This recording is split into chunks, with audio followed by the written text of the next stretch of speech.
maybe that's like the end all be all to letting go, and forgiveness is separating like an evil act from knowing that people are not, or believing that people are not inherently evil. They're just capable of evil things. Yeah. Oh, that was beautifully said. Look at you, you poet.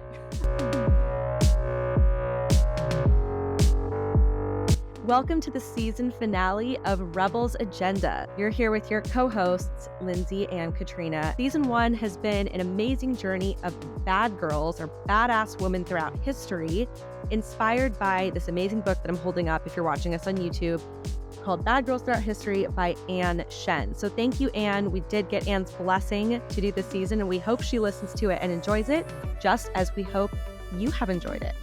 For our final baddie, we will be talking about the one and only Maya Angelou, and I will turn it over to Lindsey for the bio. Before we begin today's episode, we do want to let you know that we will mention some sensitive topics, including rape, as we explore Maya's powerful life and experiences. And so if you find these topics distressing, we do encourage you to consider skipping this episode or just listening with caution.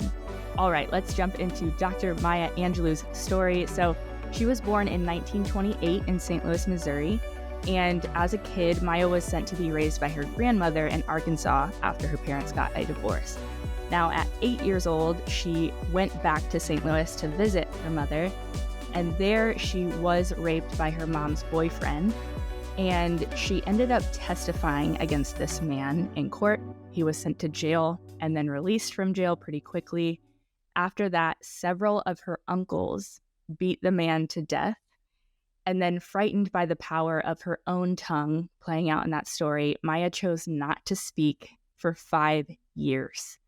So during this time, Maya was studying and memorizing poems by folks like Langston Hughes, Emily Dickinson, and Shakespeare, and really a desire to express love for poetry and speaking it out loud helped to draw her out of this 5-year mutism. She ended up moving to San Francisco with her mom and her brother at about 15, and she got her first job. A fun fact about Maya is she was the first African-American woman to work as a streetcar conductor in San Francisco. She requested a job application every day for 3 weeks after consistently being denied on the basis of her race, and she lied to say that she was 19 on the application. Now, when she was 16, she gave birth to her only child, and then she moved to San Diego to work as a nightclub waitress and got tangled up a bit in drugs and prostitution and was a dancer at a strip club.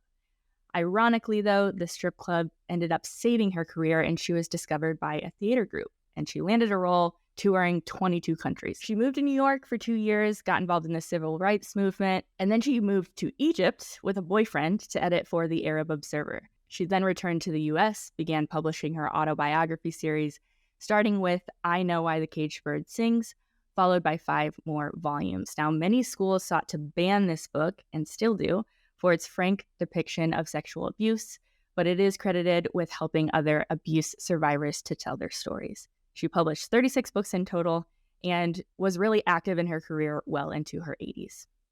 Finally, she received the Presidential Medal of Freedom from Barack Obama in 2010, who released a statement upon her passing in 2014, and here's what he had to say. Michelle and I join millions around the world in remembering one of the brightest lights of our time, a brilliant writer, a fierce friend, and a truly phenomenal woman.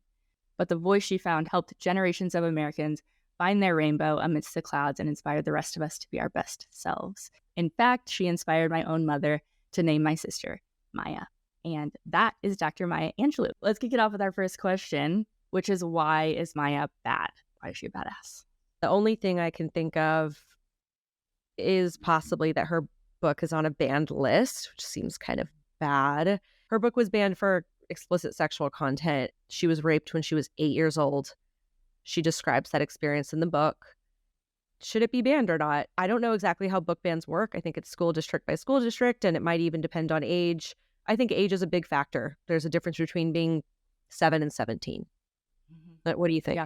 Yeah, I'm with you on age. I think there's a balance that we as a society have to aim for, which is protecting innocence of our young children and really, ensuring that the trauma is minimized. And it's really important for us as human beings, as we develop, to understand how society works so that we can be a functioning part of it and so that we can contribute to it and so that we can protect ourselves from the evils that are present in the world. Some people would also argue, yes, they need to learn these things, but it's not the job of the school, it's the job of the parent. So that's another layer, right? And then you have the side of if you're if you're too sheltered, the children aren't being inspired by this content, and we won't have new baby Maya Angelous to grow up in. Amen to that. And we need more poets in our world. Bringing it back to Maya Angelou, her work is important. And I mean, if it was up to me, I would say once you're 13 years old, read it. That's a good spot. You're a teenager. Deal with it. Yeah, you're becoming an adult. Like, it's time. Yeah, I like that. I'll agree with that. Speaking of Maya, she had this super traumatizing experience at 8 years old. And then she decided not to speak any words for 5 years because she thought that she brought that consequence for that man to life. And just curious to talk about that mutism and, how it might have helped her become a poet and have the life that she lived. Elective mutism is something I cannot fathom. Like, do you think when she was even alone in her room, do you ever think she just like babbled to herself, or like you have to get the word vomit out? I can't imagine complete and utter silence. It's also so sad and so sweet. Like, even though this guy did this terrible thing to her, she felt responsible for his murder, and she's just torturing herself. It's so heartbreaking. Yeah, I can't imagine doing it. I'm not one to talk a ton, but it is such a therapeutic way to like work through things and just to have fun in life. And so to rob yourself of that for 5 years is pretty unimaginable. Yeah, and speaking of it being therapeutic, it's also kind of ironic that that's what Maya ended up doing, and that's how most of her influence on the world ended up being communicated, is through her written and spoken word. You mentioned in the bio that she spent those 5 years studying and memorizing, and came out of it this amazing poet. So maybe there's something to be said for just absorbing before you share. One quote that Maya had about writing poetry is, "When I come close to saying what I want to, I'm over the moon. Even if it's just 6 lines, I pull out the champagne. My kind of girl. But until then, my goodness, those lines worry me like a mosquito in the ear." And I think that's a really cool visualization. Do you feel similarly when you're inspired or when you're writing a poem that until you have it the way you want it, it's like nagging at you? Yeah, like hate that feeling. I tend to write poetry in bed at night, and I'll like put my phone down on the charger and then like okay, that's enough for tonight. And then 10 minutes later, I'll just open my eyes really quick, turn back to my phone and jot down the fix. And so definitely a quick ping of, no, this is better kind of thing. Mm-hmm. She has so many famous quotes that I knew almost all of them, but didn't know they were her. So it's one of those people that has left all of these imprints on society that we all know, but you don't even think to credit them at this point because they're so well known. She had 2 quotes that I felt could be interpreted as directly contradicting one another, and I thought we could dig into them a bit. So the first quote is, "Bitterness is like cancer. It eats upon the host, but anger is like fire. It burns it all clean." So anger's good. Takeaway. Anger can propel you forward, rise from a phoenix from the flames, which is one of my favorite imageries. But she also said, it's one of the greatest gifts you can give yourself to forgive. Forgive everybody. Mm-hmm. So what do you think? How do you forgive everybody? For example, her forgiving her rapist to the point where she was distraught over his murder, but also her using her anger like a fuel throughout her life to be the amazing woman that she was. Yeah, it does seem like such stark contrast. I do think the question is, what's the difference between bitterness and anger? Because I think to forgive everybody maybe releases you from bitterness, which she's saying is like the cancer, like the parasite. And then still allowing the anger to come through because of what happened. So with her assault, forgiving the man to not hold bitterness, but still being angry that it happened. And maybe that's different than being angry at the man. I don't know. What do you think? I had the same thought. I was thinking, okay, what was she angry about?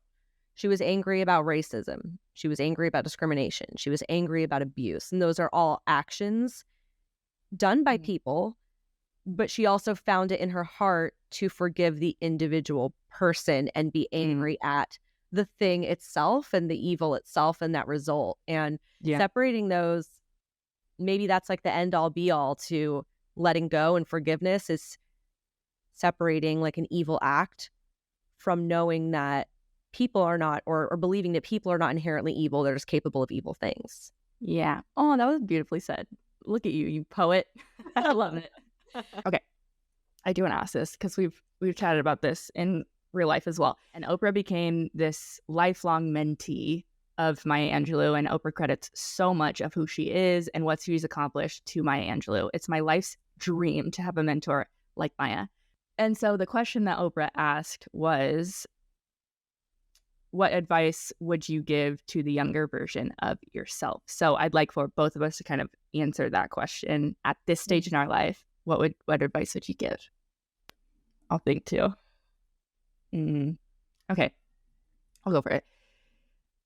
Right now, I think I would tell little Lindsey that it's okay to say no more often than you might initially believe. I think I've gone through life always believing that experience is paramount. So whenever experience is presented to you, I'll try anything once kind of attitude, which I do love about myself. And so you're a yes woman. I'm a yes queen. It's not a bad thing.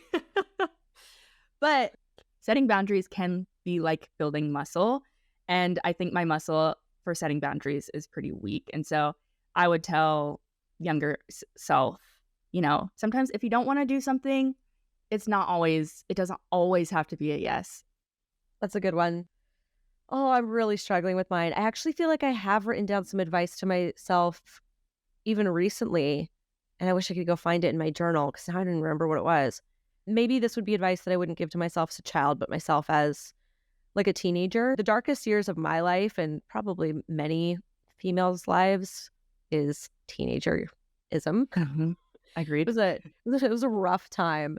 And to tell myself at that age that I have inherent value beyond what others might see. And also that while our accomplishments are important, the purpose of life is to enjoy life and to love and be loved. No. I think that our society and myself has put a lot of pressure on achievement. And that's something that even super recently, I mean, I haven't been working for like 4 months. Now all of a sudden I'm like, life's not about work. But it's like, I feel like there has been a mindset shift. Like, who cares, like, what you've achieved or what you've accomplished if you're not happy and you're not loved. Yeah, I love that. Nice. I'm sure little Katrina would love to hear it. Okay, last question of our finale episode. Of our 8 baddies that we have discussed this season, should we give a quick overview of each of them real quick? Can you do it? I think I can. Okay, we've got episode 1, Lilith, kicked out of paradise for demanding equality, paradise being the Garden of Eden. 2, Cleopatra, Queen of the Nile. 3, Ching Shi, prostitute turned pirate queen. 4, Josephine Baker, showgirl and spy. 5, Nellie Bly, spent 10 days in a madhouse and was a famous author and journalist. 6 was Christine Jorgensen, America's transgender sweetheart. 7, Dr. Ruth, sex therapist. Loved that episode. And finally, Maya Angelou, who we are discussing today. So of these 8 amazing baddies, who would you want to, let's start with the first one, live her life exactly as she lived it? Yes. Well, first of all, impressed with your ability to recount those so quickly. I think I'd love to live Cleopatra's life. Queen of Egypt, like ran the Nile. That's the one for me. Even with the young and tragic death. Yeah. Romantic. So I think I said this in a different episode, and it's unchanged. Ching Shi. Yeah. What? I see that for you. Adventure. And she lived to old age and died in bed surrounded by her family, even though she was so like right. a pirate queen and had all these crazy adventures and like lived a life on the seas, which sounds so romantic. In actuality, I don't know if I'd love it. I'm a homebody, but so yeah, probably Ching-Chi. Love. Okay. Now, who would you want to live her life and decide to do things differently? Wow. It's a tough one, actually. All of their courses are so well charted and Right, which is why we amazing picked that them. it's hard to imagine a better alternative or a more interesting or impactful alternative. Lilith is kind of the easy answer because she like just fucked up right from the start And went right to hell. yeah, and then became a demon. I feel like she could have maybe played a little bit of like a longer game. So is Lilith your answer? I guess.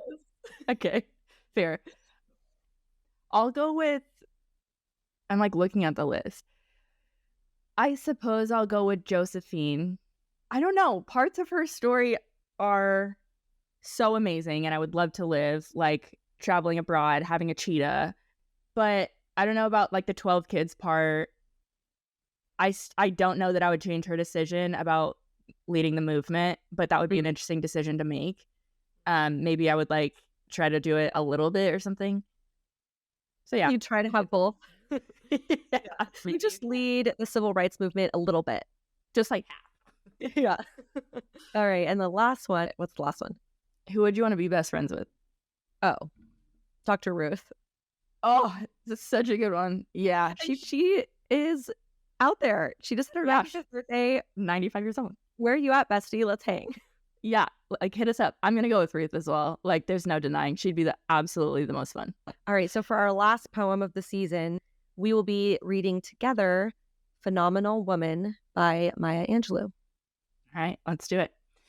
Pretty women wonder where my secret lies. I'm not cute or built to suit a fashion model's size. But when I start to tell them, they think I'm telling lies. I say, it's in the reach of my arms, the span of my hips, the stride of my step, the curl of my lips. I'm a woman, phenomenal woman. That's me. I walk into a room just as cool as you please, and to a man, the fellows stand or fall down on their knees. Then they swarm around me, a hive of honeybees. I say it's the fire in my eyes and the flash of my teeth, the swing in my waist and the joy in my feet. I'm a woman, phenomenal woman, that's me. Men themselves have wondered what they see in me. They try so much, but they can't touch my inner mystery. When I try to show them, they say they still can't see.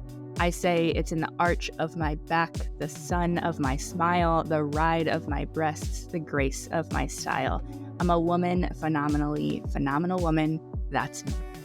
Now you understand just why my head's not bowed. I don't shout or jump about or have to talk real loud. When you see me passing, it ought to make you proud. I say it's in the click of my heels, the bend of my hair, the palm of my hand, the need for my care. 'Cause I'm a woman, phenomenal woman. That's me. And that's a wrap, folks. Season 1, baby. Season 1. Thank you for joining us on this journey. If you want to hear season 2 and you have any ideas, we're going to take some time to think about it and then come back strong. But subscribe, follow us on social media, let us know what you think, give us a rating, and thank you again. Yeah, thanks for being here. We'll see you soon.